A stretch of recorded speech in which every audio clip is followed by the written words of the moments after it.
Stock is down almost 14% right here. Karen, I got to go to you. You've been a long time Meta holder. Long suffering, yes. Long suffering, along with many, many, many other people. And it's amazing to think that, Snap came out, Alphabet came out, and yet here we are, Meta down 14%.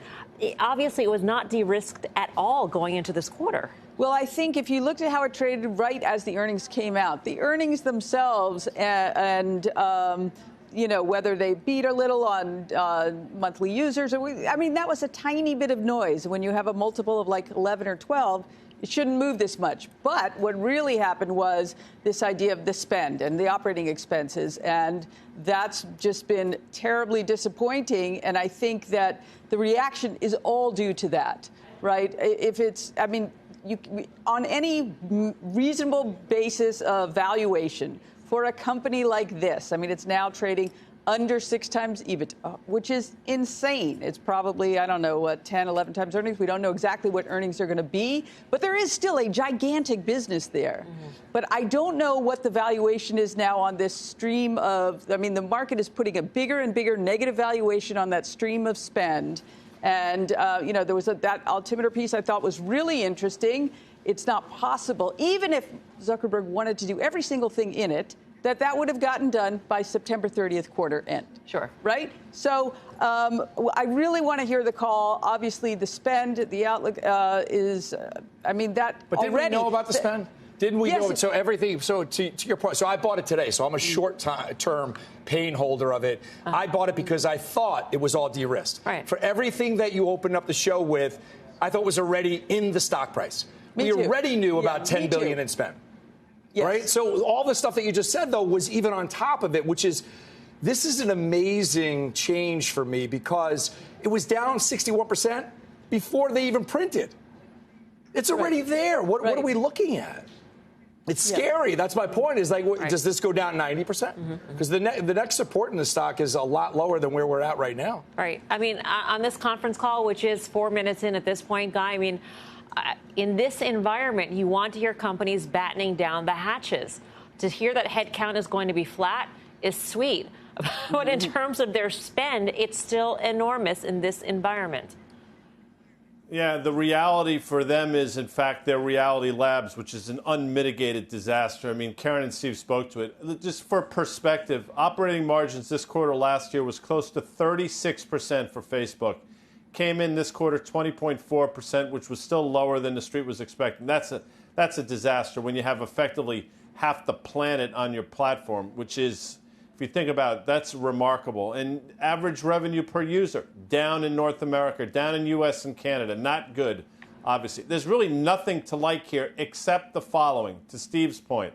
Stock has gotten obliterated. You're going to get an absolute capitulatory wipeout in terms of volume over the next couple days. And I'll say this at the risk of sounding somewhat glib.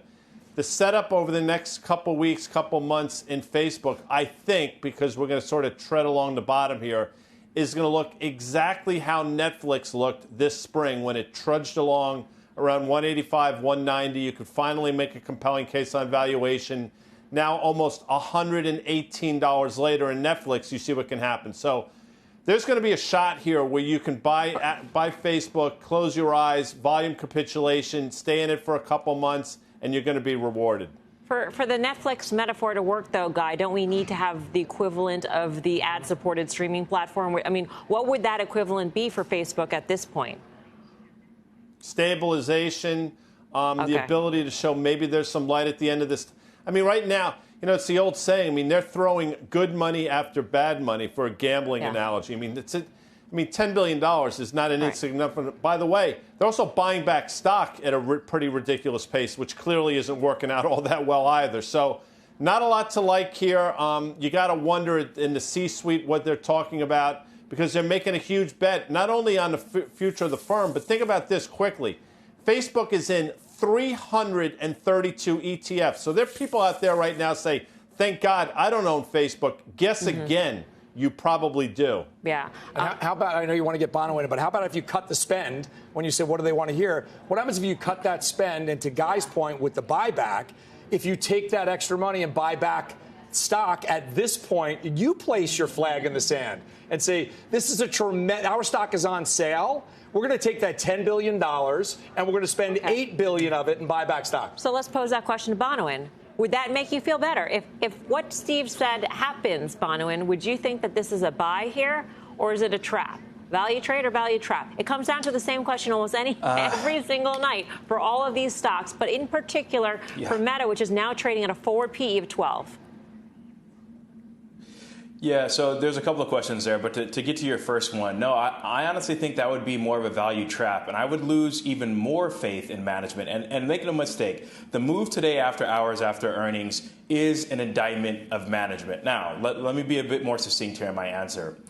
They have said this is the path forward with the metaverse. We are going to pour, and I mean pour money into this. For them to now pivot out of that and say we're not going to continue to invest in the metaverse and instead we're going to buy back shares, I think that would spook whatever remaining believers still exist. And, I think there actually is a lot to like about this company, particularly the balance sheet. I mean, $35 billion of free cash flow generation over the trailing 12 months is a lot to like. What people are telling you is that they do not believe in the visionary anymore. The mismanagement of resources, the fact that the growth isn't there, it's fine. Whether we point to ARPUs or daily or monthly active users, you're not seeing that growth. That is being siphoned away. But you still do have a highly profitable business. Mm-hmm. And what you're doing is you are lighting cash on fire. And that's why the stock is having the reaction that it has.